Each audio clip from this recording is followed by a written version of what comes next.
Good evening, everybody. This is day 53 of 365 days of the greatest book ever written. Hello, everybody. Hello, Cheryl, Donna, Jim, Rhonda, John, Annette, Jules. Thanks for showing up this evening to go over this. And this was an interesting 13. It's one of those things where over and over, we kind of heard the same, the same thing repeatedly with regards to skin problems and the discoloration. I'm assuming, given the time frame that this took place, this occurred during a time when leprosy was an issue. As we know, Jesus did heal the lepers, and I think that somehow this is tied into that with regards to leprosy. And so, some of the things that I guess the recurring theme that repeated itself throughout Leviticus 13 is if the skin has a white discoloration, but it doesn't need to be, isn't more than skin deep, and if the hair on the spot has not turned white, someone has to be quarantined for 7 days. Then after 7 days, if they still have an issue, they have to be quarantined for another 7 days. And I couldn't help but think, as I was kind of going over this today, we've talked about this, I guess, over the past month and a half, 2 months, that a lot of these very sick globalists that are trying to undermine our society, and in particular to attack Christianity, are using some of the same stories in the Bible to kind of put things into place that undermine the importance of the Bible. And I know I've been talking about it a little bit in my Python points with regards to the markets and so forth, that the number 33, the number 66 shows up quite a bit, and 33 and 66 show up quite a bit in the Bible. So people naturally ask, well, is 33, is 333, are those good numbers or bad numbers? And I guess, one example that I heard from a friend was, the reason why you might be seeing 33 and 66, even though it's referenced in the Bible a lot, and then even though it sometimes seems to be referenced with negative things that happen in our society, is because it's the mirror, it's the opposite. And so it's kind of like, the example of good and evil. 33, depending on its use and how it's, whether it's used in the Bible or in a good way, or used in a bad way and so forth. And people have their own views of, for example, what Freemasons are. There's the 33rd order of Freemasons, which has a negative connotation. But then Jesus was executed when he was 33. Yesterday we talked about 33 days after, 33 days of rest after a boy is born, but then 66 days after a girl is born. And so, these numbers seem to recur, or I guess show up in the Bible in these stories.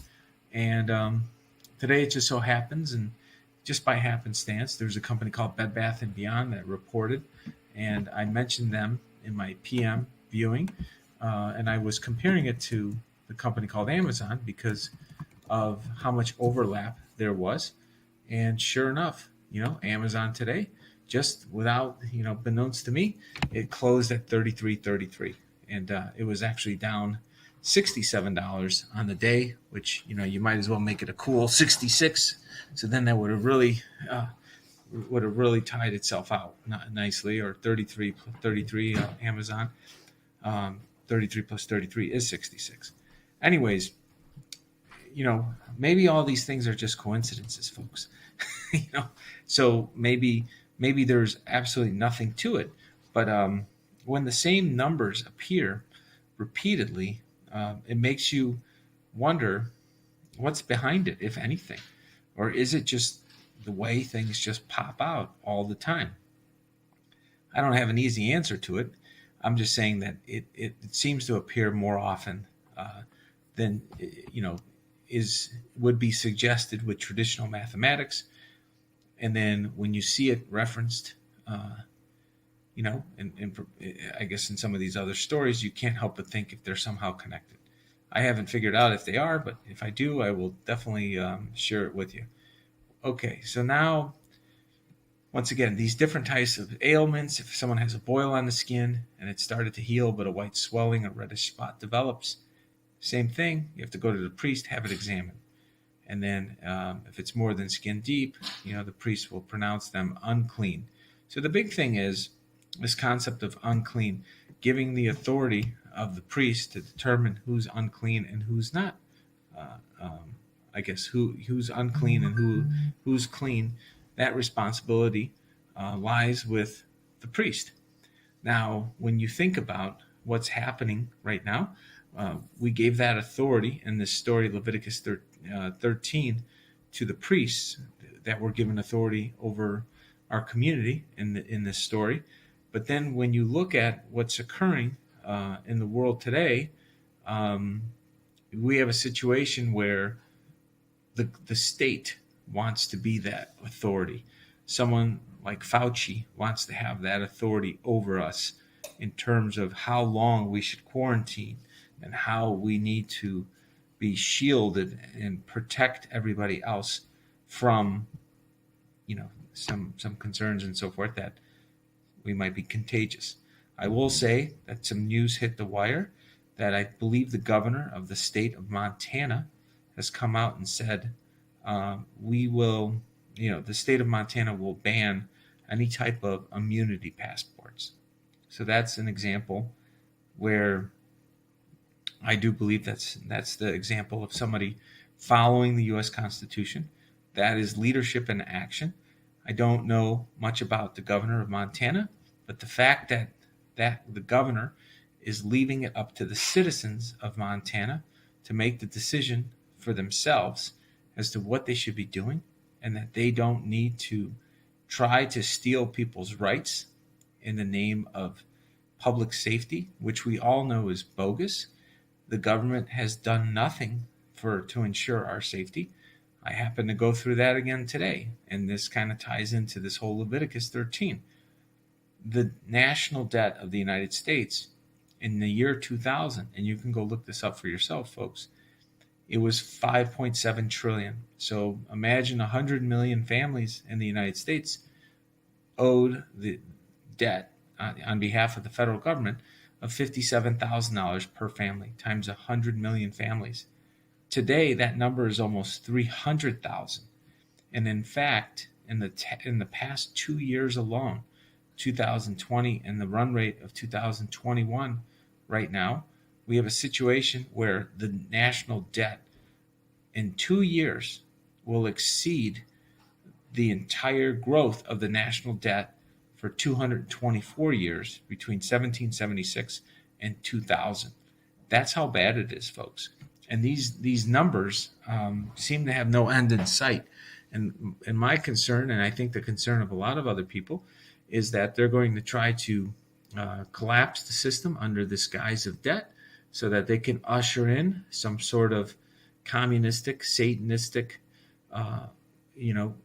program, so that then they can tell us we have to get permission to leave our homes unless we have some papers, that we have to get permission to eat. They'll give us food only if we take various shots. And those shots, they can say there has been an outbreak, and they can put a bunch of Americans down like dogs going to the vet that need to be put down, that are no longer healthy enough to stay alive. I do not trust our government or individuals that are in our government to ever have such authority. I believe that trust is only for God and for us to have directly with God. I don't believe we need anybody to intervene in between us with regards to priests and so forth. So my takeaway, and once again, I don't know if this is the intention of this takeaway for Leviticus 13, but these individuals that had leprosy or might have had leprosy, they had to go to a priest to decide if that priest made them clean or unclean. I strongly disagree with that. I think each of us individually has that ability to make that assessment. I think, most, I would say the vast majority or super majority or over 95, I would say 95%, maybe even as high as 98, 99% of human beings don't wish to harm our fellow human beings in any way, shape, or form. And if one of us was sick, I do believe that most human beings have the decency to stay away and don't want to get other people sick. Now, there's always that outlier, and we usually know who they are just by the way they behave when they're not sick. And so we have a pretty good internal compass in terms of who we should trust and who we believe. And I do think if we stick with that intuition and we keep a clear mind and a clear spirit, we will definitely know more oftentimes than not, the vast majority of times, what we should do. And one of the other things I would like to point out with regards to any type of virus, not just this virus, but any type of virus that hurts us as a species and so forth, is let me get some water. One sec. Is the idea, for example, that we would risk vaccinating our entire nation or our entire planet with any type of vaccine for that matter, and so quickly, I might add, that could result, even if it was good intention. So let's assume that all these people in government were pious and they really believed what they were doing was right, and they had no malicious intent or no malicious in their hearts. And even with all of that, would we or should we ever give anybody that type of authority over our entire species? That we would ever risk all of us possibly dying from something that was not calculated properly or was just off? And I would argue that the answer, of course, is no way.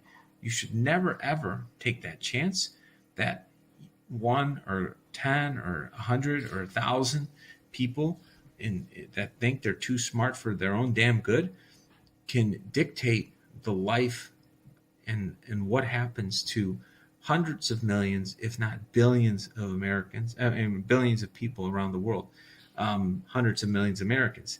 And I think that alone goes to show you how much hubris and how out to lunch these public servants who think they control and hold dominion over us.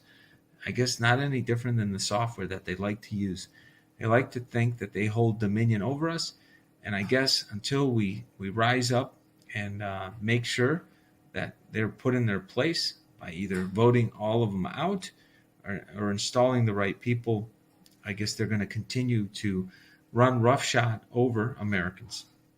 I heard a story today from a client about a Jewish community out on the East Coast, and I forgot what town it was in. I think maybe it was Virginia or something.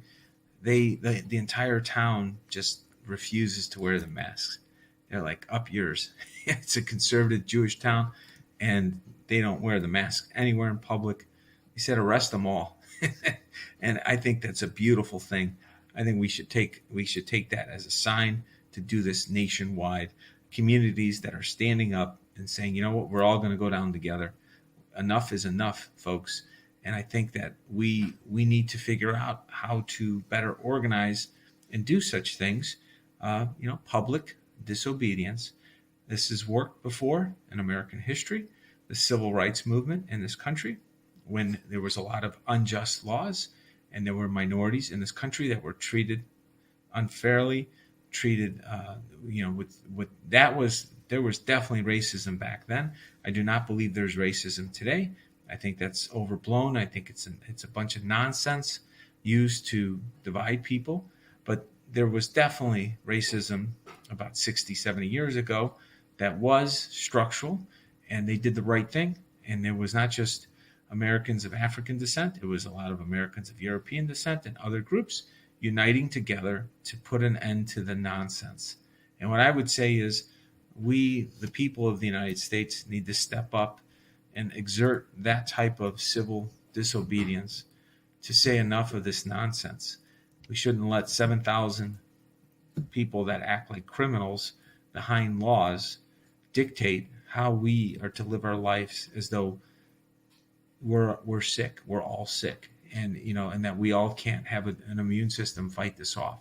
Now, granted, there are some people that the illness can strike and hurt with I guess with a more dangerous reaction than others. Those individuals, they need to seek the help that they need to seek. But to try to criminalize and make everybody subject to the same type of nonsense is insane. What they're doing is no different than your neighbor. You found out they had cancer. They're going in for chemotherapy, but they hung around you, and maybe there's a chance that you have to get chemotherapy as well. And I know that's an extreme case, folks. I'm not saying literally that, because the virus can kind of jump through the air and so forth, but it's an apples to oranges comparison, but the same concept applies. If somebody else is ill, let's just say, I'll give you a better example. Let's assume two people in your community had cancer, and one of them decides, you know what, I do not want to take treatment under any circumstances. I do not want chemotherapy. And the other one says, yes, I want chemotherapy. They're both right. They both have a right to make a decision for their own being and their own body as to what they want to do. Okay? When my dad was dying, and he lost, I think, 60 to, 70, 80% of his blood from an internal bleed. The doctor said he's not going to make it through the night unless he has surgery. And my dad basically said, then I'm not making it through the night. I'm not having any surgeries. I'm 89 years old. And sure enough, he went to bed. He woke up. The bleed was gone in the morning. And he lived another, I don't know if it was maybe about another month or so. And so my point is, when it's time to go, it's time to go. He ended up dying on my wedding day. But my point is, it was a bizarre story. I think I mentioned it before. But he had that right. Not me as his son, not his other children, not his doctor. He made the call. And he basically said, you know what? If my body gives out, then so be it. I'm ready to go. It's been a hell of a run. And all I can say is, we all have that right to make that decision. We all have that right to go out and breathe all that air out there, even if there's been some people walking around that have other kinds of illnesses and colds and flus and everything else for that matter, because we have that choice, and our body will either defend against it or it will not. Now, keep in mind, folks, there is a side of me, as much as I talk about this, doesn't mean that I'm not concerned that a much worse strain of the flu or a virus does come out into the public. And if that happens, once again, I do believe we have the right to make a decision as to how we prepare for that. And I think part of this whole shenanigans with what's been taking place with regards to this is they're trying to get people so upset that they don't trust the government and that they don't wear these masks and they don't do other things, so that then when a much more serious strain hits, there'll be more people caught off guard. Don't fall into that trap. Like, I don't wear these masks unless I'm forced to when I go in somewhere, but I try to avoid any places in which I have to wear it. And frankly, I don't go to a lot of places because I'll just go through drive-thrus because I don't want to deal with this nonsense. However, if a much deadlier strain did hit us and so forth, I would probably rearrange my behavior. And I would probably figure out something other than a mask, because I'm not entirely sure those masks are very effective. I might be looking into doing something else. Maybe I'd have a plastic clear through shield instead. I'm not sure what I'm going to do. But all I'm saying is we have to be cognizant of the fact that the manipulation that's taking place by some of these nefarious actors might be intended to let a lot of our guards down, so that then when a real serious one hits, we're caught off guard and so forth. And we need to be aware of the difference and so forth. Okay, so let's go to Mark 6.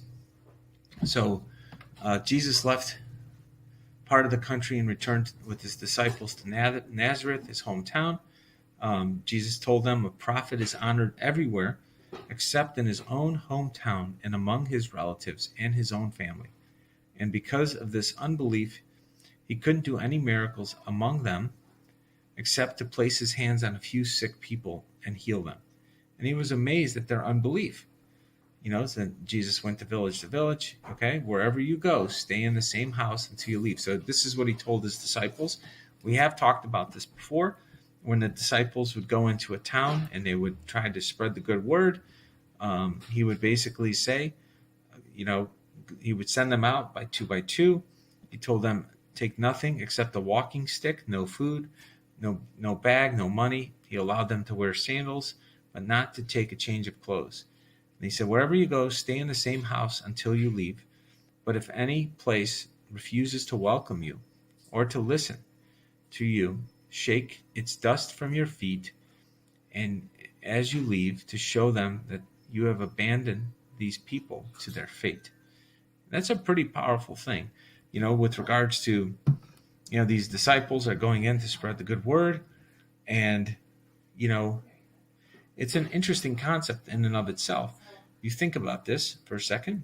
If somebody were to ask you to do the right thing, and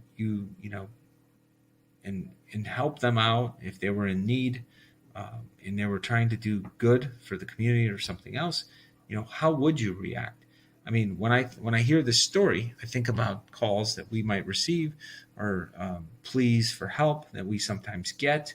I think there's a tremendous amount of people that try to take advantage of our good nature, and it's tough to decipher at times, folks. You hear these stories, you try to do the right thing. It's the classical thing when you're, I don't know. I remember this happened all the time in the city. It was always somebody running out of gas. Like you'd be getting off the expressway, and there'd be somebody with a gas tank or a little gas container, and they'd be like, "Hey, do you have $5? I need gas. My car ran out of gas." I'm sure all of us have seen this. There used to be, outside on Madison Avenue, I would take the train into the city, and then right on Madison, maybe like right by LaSalle Street, there was always two or three people that were like sitting there with the bucket, or sitting on a bucket, and they'd be like, they need money, they're hungry. And the thing is, they would be there every single day, right? They never missed a beat. And I do remember some of these people, seeing them being dropped off by a nice car. And I don't know if it was an Uber, because I don't think there were Ubers back then, but I just remember reading some stuff about how some of these people would make 80, 100 grand just sitting there begging. And so anyways, we have to kind of navigate this insanity where you have people that are insincere, people that are deceptive, and then you got to find the ones that really are in need, and whether or not you step up and help them. I used to live downtown. I lived downtown for almost 20 years. I was down there probably 17 years. And occasionally I would get stopped by people. I'd get stopped for directions a lot. My whole time I lived down there, I must have been stopped and asked for directions at least, once or twice a year, for whatever, 10, 15 years straight. It never failed. It would just be a certain time of the year that I would always get stopped when I was like walking home from work, because I used to walk from work. I live right in the downtown area. And, some of these folks would stop me and they'd be like, "Hey, I need some money. I'm hungry." And, sure enough, I knew where all the McDonald's were around. I would occasionally get a McDonald's burger or whatever. And I would be like, "Are you really hungry right now?" And they'd be like, "Yes." And I said, "Well, there's a McDonald's 2 blocks away. You want to go pick up a sandwich?" And I would, sure enough, they'd be like, "Yeah, I'd like that." So then, we'd walk over to McDonald's and I would buy them a sandwich. And they'd be like, "Well, can I get a meal instead?" I go, "Sure, you get a meal, get as much food as you can eat. I'll buy you what you need, but I'm not giving you any money." I said, "I'll buy you your meal if that's what you want, but I'm not giving you any cash." And sure enough, that, bunch of them did take me up on it. Some of them would just walk away. So it was my way of kind of policing the situation, where I didn't want to feel like I was turning my back on them, but at the same time, if I was going to give them my money, I wanted to be sure that they were doing something with the money. Like I was the one spending it on their behalf, because it's like, since it's my money, it's my choice if I want to give it to them, and and that was what I would do, and so that's cool, Sarah. You did it as well, so that's good. So, anyways, going through this, I'm thinking about this whole story. It kind of brought back some of those memories, and then we kind of go on to the next thing. They went into these homes. They cast out the sick. They cast out demons and healed the sick, and anointed them with olive oil. Okay, now this story is pretty wild, folks. And if somebody has any idea, if there's any other meaning behind this, I have heard about this, but I don't remember where it was in the Bible until getting to this point today. But Herod Antipas, the king, soon heard about Jesus. Everyone was talking about him, and some were saying, this must be John the Baptist, raised from the dead. This is why he can do such miracles. Others said he's the prophet Elijah. Others said he was a prophet like the great prophets of the past. When Herod heard about Jesus, he said, John, the man I beheaded, has come back from the dead. Okay, so you sit there and you're like, why did they behead John the Baptist, right? Well, they tell you in this story, for Herod has sent his soldiers to arrest and imprison John as a favor to Herodias. She had been his brother Philip's wife, but Herod had married her. John had been telling Herod, it's against God's law for you to marry your brother's wife. So Herodias bore a grudge against John and wanted to kill him. But without Herod's approval, she was powerless. For Herod respected John, and knowing that he was a good and holy man, he protected him. Herod was greatly disturbed whenever he talked with John, but even so, he liked to listen to him. Herodias' chance finally came on Herod's birthday. He gave a party for his high government officials and the leading citizens of Galilee. Then his daughter, also named Herodias, came in and performed a dance that greatly pleased Herod and the guests. Ask me anything you like, and I will give it to you. I will give you whatever you ask, up to half my kingdom. So anyways, oh boy, what's going on here? Need some Bobby today. Code Monkey says riots will distract from stacking the court bill. Yeah, that's not good. Yeah, they better not stack the court. We're going to have huge problems. I had a weird thought about Shakira dancing at the Super Bowl. Okay. So anyways, what ended up happening here, folks, he, because of his daughter dancing a specific way, which is a little bizarre in and of its own self, right? It's one thing, he already broke God's law marrying his brother's sister, but then he has his daughter dancing for him in a way that he's willing to give her half the kingdom. It's all very strange to me. But I'm not exactly sure what the heck to make of that. But anyways, her mother asked her to ask him for the head of John the Baptist. So the girl hurried back and said, I want the head of John the Baptist right now on a tray. And then the king deeply regretted what he had said, but because he vowed in front of his guests, he couldn't refuse her. So he sent an executioner to cut off John's head and bring it to him. When John's disciple heard what happened, they came to get his body and buried him in a tomb. Now, I'm not entirely sure, folks, why the heck he would ever agree to such a thing, why he would ever agree to give his daughter up to half his kingdom and in a single wish. It makes no sense to me.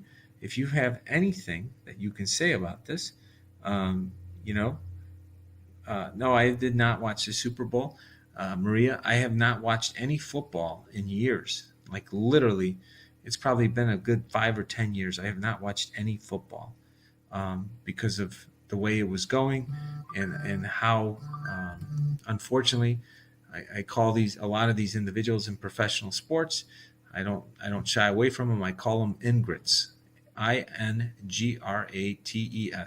They're ingrateful. They're ungrateful. They're oversized children that have the manners of a toddler, and and they get paid as though they're doing something to save the world when they're not. And frankly, I've talked about this as well. We the people pay for our air rights, our airwaves, and so forth to be protected by our military, by our um, you know, by our NSA. And if our military is protecting all of our air rights, and all the technology was created by our military, that's a little known fact. The internet wasn't created by Al Gore, folks. It was created by our military complex. A lot of the technologies that we see, like GPS, those things were created for weapons. The technology used in our phones with cameras, that was created for spying during the Cold War. All these technologies that we use every single day, they were paid for by the American people. Now, there's a very bizarre set of rules in American law that doesn't allow the government to profit from its own breakthroughs that, i.e., you and I pay for. We, the people, pay for. So it's kind of like a winner takes all. Whoever shows up first to see what the government created, they can steal it. I call it theft. It's legalized theft, but they get to take it and then build a business around it and then act as though they were the geniuses, when the geniuses were a bunch of Americans that were funded by other Americans. And so, from my perspective, a lot of this technology should be stripped away from these companies, especially the ones that have violated our U.S. Constitution. They should be put in a trust on behalf of the American people. And with regards to the airwaves, if millions of people are watching football because of technology that we, the people, funded, then we should be able to charge whatever damn toll we want to create the mechanism that allows millions of people to watch these sporting events. And these football players should be making like 250 grand a year, 500 tops. They shouldn't be making more than a damn surgeon. Why? Because we own the damn airwaves. So when they say, well, we got to take what the market bears. Well, you know what? We, the people, want to take what the market bears, and we're going to charge you what we think we deserve for defending those airwaves through the use of $1 trillion a year military. What do you think about that? Or you can just play in your damn stadium and you don't get to use the airwaves. Problem solved. Anyways, sorry, that's my tangent for the night. So let's go to Psalms 39. Okay. And if anybody can answer me that question as to why, what the deal was with John the Baptist, why it was such a crazy situation where, Herod wanted, Herodias really wanted his head. There must have been more to the story than the fact that he said it was, he told Herod that it was a mistake to marry her. I think there must be more to the story. Maybe somebody knows the gossip back then. Maybe somebody could find that out. Anyways, I'm going to talk about a little bit of gossip right now. So here's one of my little tangents. Anyway, yeah, because there isn't that much left today. Today was a pretty short day, and so since there's a little bit of a short day, and we're already 33 minutes through, I'm going to tell you a little bit about gossip. So, as everybody knows, I've talked about this in the past. I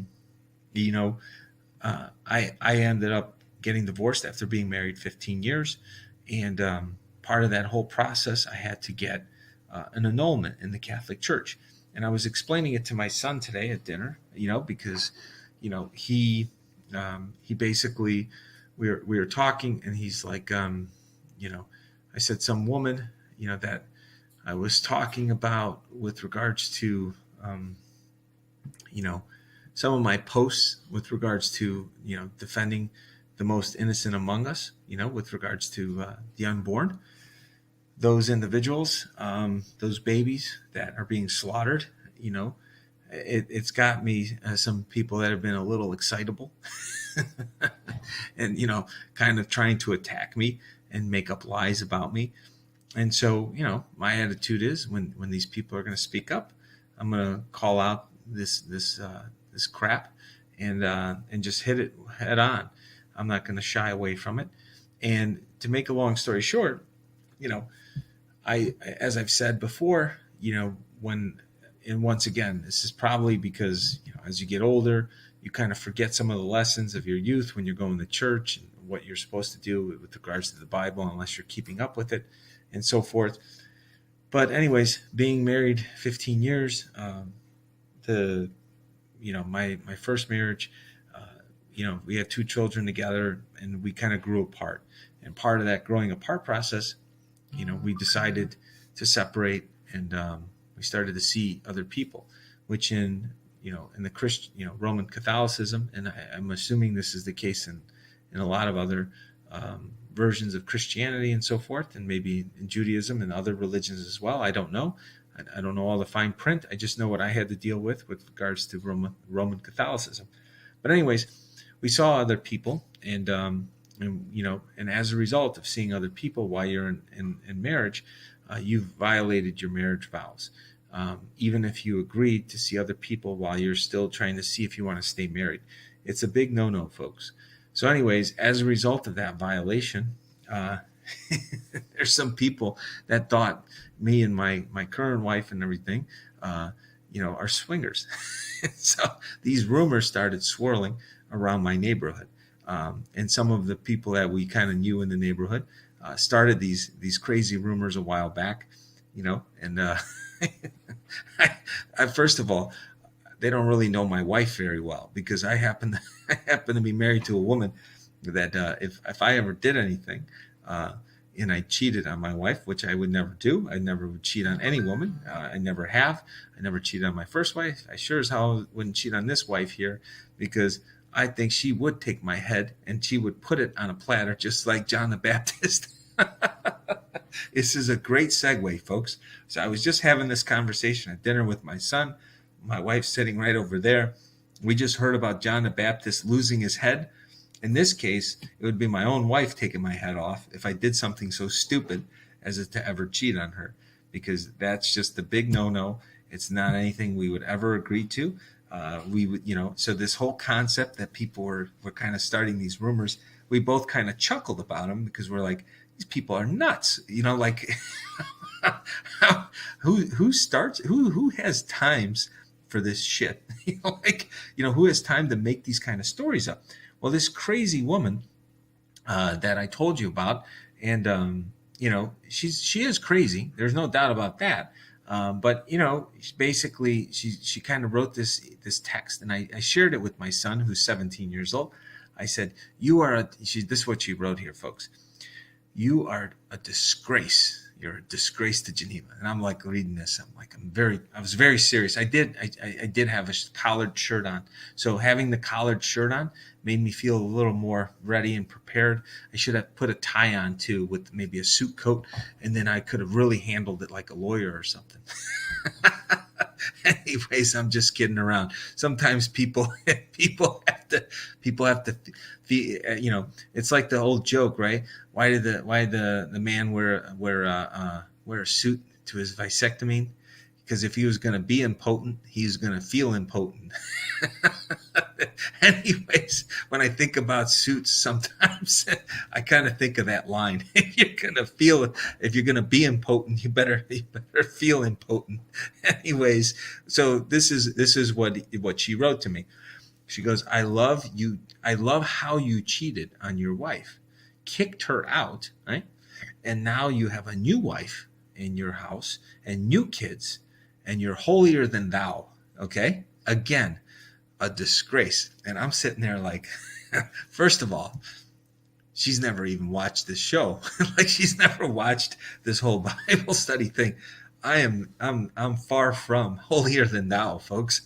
I have no problem explaining all the crazy mistakes I've made in my life, and how I'm just trying to do trying to do the right thing, and I'm trying to help encourage other people to step up and do the right thing. That's one of the beauties of our faith and our faith in God and Christianity, that even when we make a mistake, we can try to learn from it, ask for forgiveness, and move on.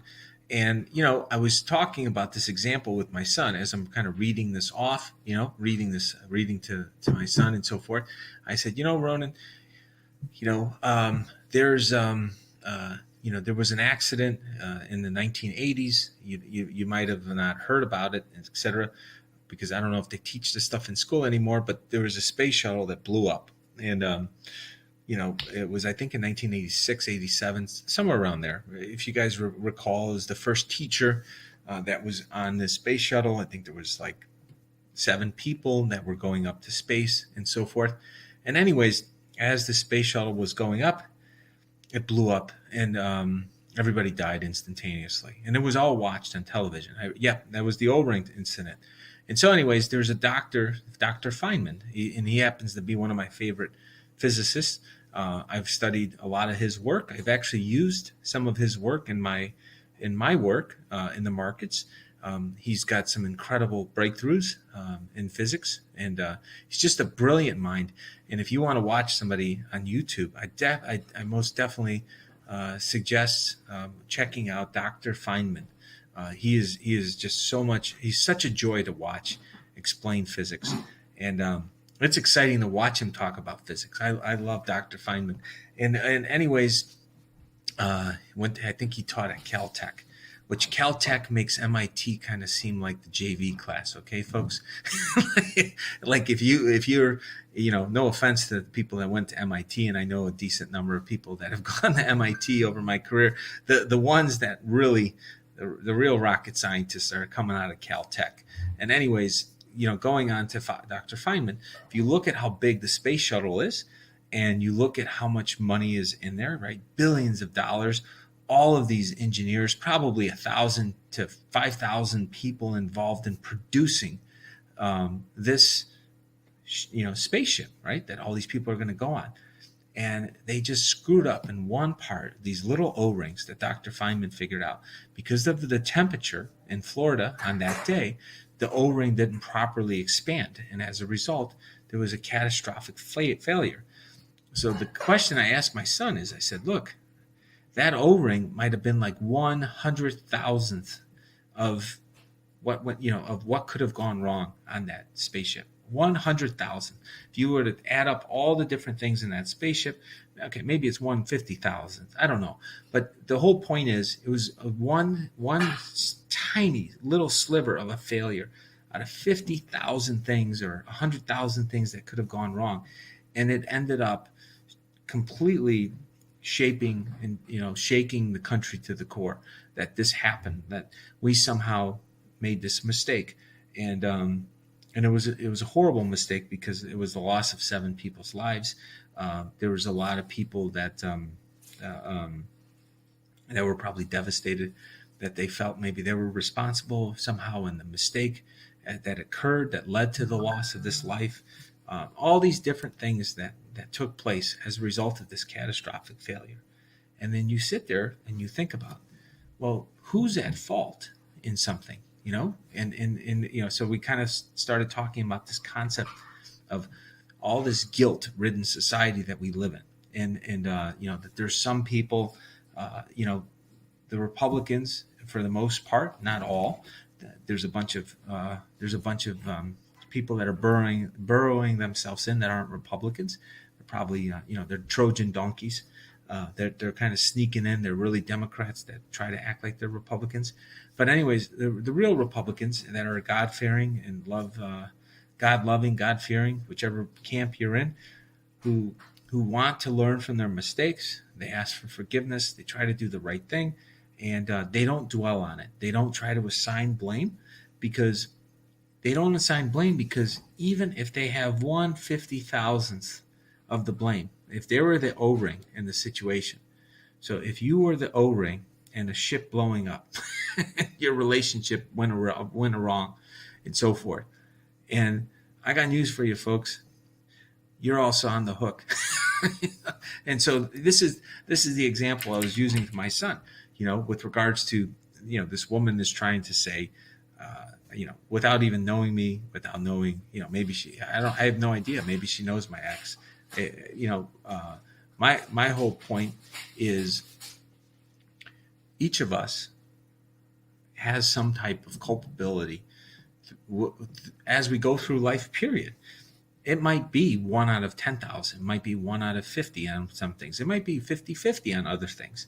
It might be the other way where it's 99.9% us and 1 out of 1,000 parts the other person. But my whole point of the story is life moves on. That's it. I mean, that's the whole point. It's like we all saw it. There's nothing we can do. That space shuttle blew up. Those people are dead. And so we have a choice as a society. Do we never go to space? Do we never try to build another spaceship because it's too risky? Should we all mask up and hide in our homes into perpetuity because we're all scared? One of us might get sick and die. Is that the deal? Is that what we're kind of going for? And of course the answer is that's no life. That's not a way to live. That's not our experience as human beings. That we're gonna cower, and we might as well go back to a cave. There's no carbon footprint. Maybe we should start to just kind of drill in some housing into the sides of mountains. We'll put some little kiosks up where maybe we'll drop off some food, kind of like a gerbil. Like we'll get some bedding, and we'll get some water bottles that come out here, and we'll put some bowls of food, and we'll let people say, you know what, you're in a very clean environment now. There's no carbon footprint. We're going to get some wood chips, and we're going to make sure that you only get as many wood chips as trees grow fast enough, so that when we chop up the trees and give you the wood chips to kind of be in the litter, we'll have your water bottle. That'll come just from rain. So if there's not enough rain, then you're going to have to go without drinking. Okay? That's just the way it is. No drinking water till it rains. So if you die, that's okay. It's okay if you die that way, but you can't die by the virus by your own choice. This is what these people would like to do to us. You think I'm joking? All you got to do is go look around Arizona. I took a bunch of photos when I was there. I think I was back. Yeah, I think it was right after that testimony. And I remember telling Liz Harrison, I took some photos of this, folks. And this little area, there was a gym at the base of the building. There was a restaurant across maybe 50 feet away. There was the office building, and then there was a grocery store, and it was all within, I don't know, it couldn't have been bigger than 1 block by 1 block by 1 block by 1 block, okay? No joke. And there must have been like I'm guessing 2,000 people living in this little complex. And the first thing I'm thinking of, I remember working at a pet store as a kid, which I did. I worked at a pet store across the street from my house. And we used to sell these hamster cages. And we sold the ones with all the different types of pipes, like you got the little pipes, and the hamster would be like, look, that hamster, he's got no freedom, but at least he's got some fun. Give him a bunch of little pipes every which way, and this little hamster had a wheel to run on. And then there was one that was a spinning wheel, like almost like an indoor track. And then we had the one that was like the treadmill that was stationary, And I'm sitting there thinking, in hindsight, I'm kind of looking at this. I'm like, these people were planning this out with the, they were kind of showing children what was in store for them if they had their way. They were going to try to engineer solutions that were very much like rodents. They would view us as rodents. They would just kind of give us what they thought we needed. We have to get vaccinated, like we go to the vet. We have to show our papers just like a dog. No privacy, of course. They want to violate all of those rights. And, at some point, don't worry about money either, because money is going to be irrelevant. If you behave, if you go for your daily walk, and you stay on your leash, you don't say anything that upsets anybody, we'll give you a few more credits. So you get a dog treat. Okay? You get a little treat. If you do the right thing and you behave, you don't say anything to upset any of the other dogs in the playground, that's the way it is. So you don't get a timeout. You get to walk around and just be nice to everybody. And this is the horse shit that these people are trying to pull, folks. And all I'm saying is we got our work cut out for us. I think we should be the ones putting them in the cages, and they should be going to jail, is the cage that I'm talking about. And as far as I'm concerned, we could be sending them to Gitmo. And they should expand Gitmo, and they should create another area on the United States. And as far as I'm concerned, they might as well build it in the Arizona desert. This is where this mess started under this traitor called John McCain, and this is where it should end. We should lock these people up, and we should make sure that there's no air conditioning and there's just some extra water, and we should just have it be open air with the sun baking them, as far as I'm concerned, because these sons of bitches did a lot of damage to this country. So anyways, I forgot to mention one other thing. It was extremely important. There's one other thing that was said. Everybody in the neighborhood hates the fact that my house is painted blue. I just had to throw that out there, folks. It's blue. And so, anyways, oh man. Anyways, it is really, really, really bizarre. What a crazy world we live in. Anyways, let's go back to Psalms 39. Okay. I said to myself, I will watch what I do and not sin in what I say. I will hold my tongue when the ungodly are around me. But as I stood there in silence, not even speaking of good things, the turmoil within me grew worse. The more I thought about it, the hotter I got, igniting a fire of words. Lord, remember me, how brief my time on earth will be. Remind me that the days are numbered, how fleeting my life is. You have made my life no longer than the width of my hand. My entire lifetime is just a moment to you. At best, each of us is but a breath. We are merely moving shadows, and all our busy rushing ends in nothing. We heap up wealth, not knowing who will spend it. Man, I know this happens a lot, folks. I know some people that they accumulate a lot of wealth, and sometimes they need a little bit of a help. They need a little bit of a hand spending it on themselves, because you have to remember, when you put aside money, it's important to put aside some for your wishes. If you have family, you want to do good works. But at the end of the day, when you make enough money and you live within your means, and you have that money creating money for your retirement, etc., you should make sure you give yourself a raise. It's one of the weirdest things I've noticed working with clients over the past 25 years. I should probably write a book just on this. This is the one insight I would share with everybody if you've never thought of it this way. We spend our whole life kind of going through life, and we want to make more than the previous year. We want to show that we're growing and that we're making more money, and we're being more successful. Right or wrong, I'm not saying it's right or wrong. I'm just saying a lot of people tie their success for how much more they make per year in their profession with regards to raises or bonuses. Okay, so that's one piece. So then when you go into retirement, it's like a weird thing kicks in. Everybody's afraid they're going to run out of money. So instead of like asking themselves, well, how much should I spend now when I first retire? And then I want to try to give myself a raise every year that I'm in retirement. So I want to spend a little more money on myself doing things. And what do I need to do to do that? I'd rather maybe spend a little less and then spend more. And I understand the theory. People are like, well, I don't want to move around when I'm 90. I'm going to kind of stay in my same house or my nursing home. So I got to kind of use it on the front end and slide down like a slide. And I understand that concept. But my question to you is, if while you're in retirement, if you spent a little bit more and you budgeted that you got to spend a little bit more each year you're in retirement, maybe you wouldn't really feel like you're aging.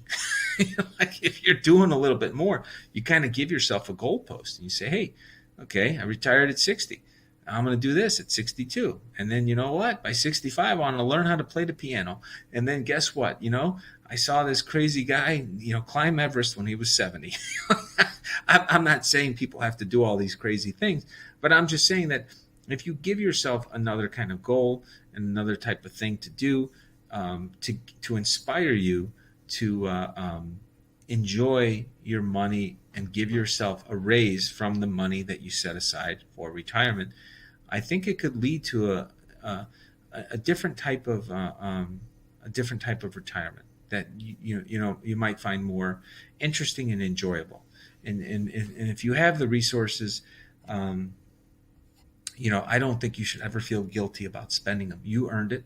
You put in the work, and you should take the time to enjoy it for yourself, your family, and then let your kids work a little harder. Or some of these charities, if you're going to leave the money to charity, they could get by without you. They seem to have a lot of lunatic lefties in there now, and these people don't do shit but spend your money and then pontificate how the world should be run. So I'd rather see everybody spend the money than give it to them. Um, just hand it out in bundles of cash to people, if you, rather than give it to these lunatic organizations that try to come up with these harebrained ideas. Anyways, we are merely moving shadows, and all our busy rushing ends in nothing. We heap up wealth. Okay? Did I just say this? Hold on. Okay. Not knowing who will spend it. And so, Lord, where do I put my hope? My only hope is in you. Rescue me from my rebellion. Do not let fools mock me. I am silent before you. I won't say a word, for my punishment is from you. But please stop striking me. I am exhausted by the blows from your hand. When you discipline us for our sins, you consume like a moth what is precious to us. Each of us is but a breath. Hear my prayer, O Lord. Listen to my cries for help. Don't ignore my tears, for I am your guest, a traveler passing through, as my ancestors were before me. Leave me alone so I can smile again before I am gone and exist no more. So anyways, when you think about all this, folks, obviously we're not going to exist in this form, but I do believe our spirit lives on, and we have a choice, and as to how we want to kind of live out our time as a spirit once we kind of move through different stages of our life. And there's going to be times, I guess, where we're going to rebel. We're not going to do the right thing. We're going to be punished. We're going to feel bad about being punished. But at the end of the day, I think we know that our time is limited, and that as they said, it's just a moment in time for God is our life here, and before you know it, we kind of move on. But that doesn't mean and this goes back to something I know I've said before. To be significant, you only have to be important for one particular moment in time. It's hard to wrap your mind around that. If somebody's on this earth for 50 years, 100 years, 80 years, whatever the number of years, and they didn't do anything. They just kind of sat there and just read the entire time. And then they came up with just one thing, one particular moment in time that can totally transform the world.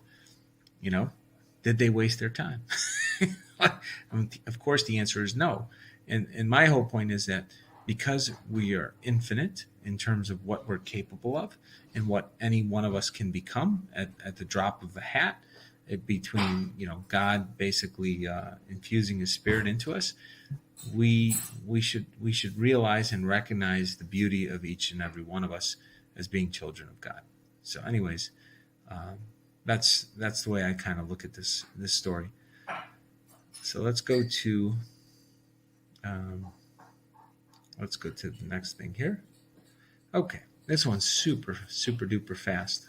This is Proverbs 10. People who wink at wrong cause trouble, but a bold reproof promotes peace. So think about that. If you wink at wrong, you're going to cause trouble, but a bold reproof promotes peace. So, we all know what a proof means, all right? And I know we know what a re means. It means to do it again. And a reproof has a different meaning. It means an expression of blame or disapproval. So the reproof, when you look at that word, it doesn't mean what you would think it means when you think of a proof or a second proof. It means disapproval. But a bold disapproval promotes peace. So a wink causes trouble. So, a wink at wrong. So when you acknowledge something is wrong, and you speak the truth as the Lord would want you to, as all of us are should be doing, we should speak against evil in the world when we see it. We should call it out. But then a strong disapproval of those wrongs will ultimately lead to peace. In those two sentences, think about how beautiful that is. I am involved with the Arizona recount of Maricopa on the data side. So yes, hope in Christ. I am involved. I'm not willing to sign a non-disclosure agreement. Anything that I find, I'll share with the person who won the job. And I don't mind if they use it in their report first, but I will not agree to any type of NDA. So as such, I am not allowed to see the ballots personally, and so, that's the deal, folks, is that I'll be sticking to the data. And in fact, I'm not going to show you exactly what's going on here, but those are some of my sheets, and you can see that data, and that data is some of the data that I was working on with regards to Arizona. So I am redoing things for the Arizona audit from scratch. I'll be helping identify who I deem to be phantom voters, and then give those lists on a precinct level to the appropriate people that are running this project. And so that's what I'm doing there, for what it's worth. So, anyways, with that being said, that's just not going to happen, folks. And so, I hope everybody has a wonderful evening, and thank you for the prayers. And I do think that Arizona is going to be a very significant event in U.S. history. I do believe that. I'll try to do my best for whatever my role ends up being with what I'm doing on my part, and I pray that everybody else that's involved is doing their part to help bring our nation clarity, and to restore Arizona to what it used to be, which is a much stronger and better state than it was turned into by this traitor named John McCain and his family, as well as a lot of very corrupt Republicans and Democrats alike in the state of Arizona. They spread like a virus across this country, and there's a lot of work ahead of us to clean this mess up. So, with that being said, God bless you. God bless your family and friends. May God continue to bless the greatest nation in the history of the world. May peace be with you. And if for some reason you don't have the peace that you need, keep trying. Just had to say it today, folks. No, all joking aside, if you keep searching for peace, and you knock out some of the bad things in your life, the evil, even on a micro scale, kind of like what we just read about. If you disapprove of negative behavior in your life and you really attack it and clear it out, you will get peace that you rightfully deserve. So anyways, that's my last little takeaway there. So anyways, have a wonderful evening, and thank you so much for chiming in, and be sure to share this if you think it's worthwhile, and take it from there. So God bless everybody. Have a wonderful evening. I'll see you guys tomorrow.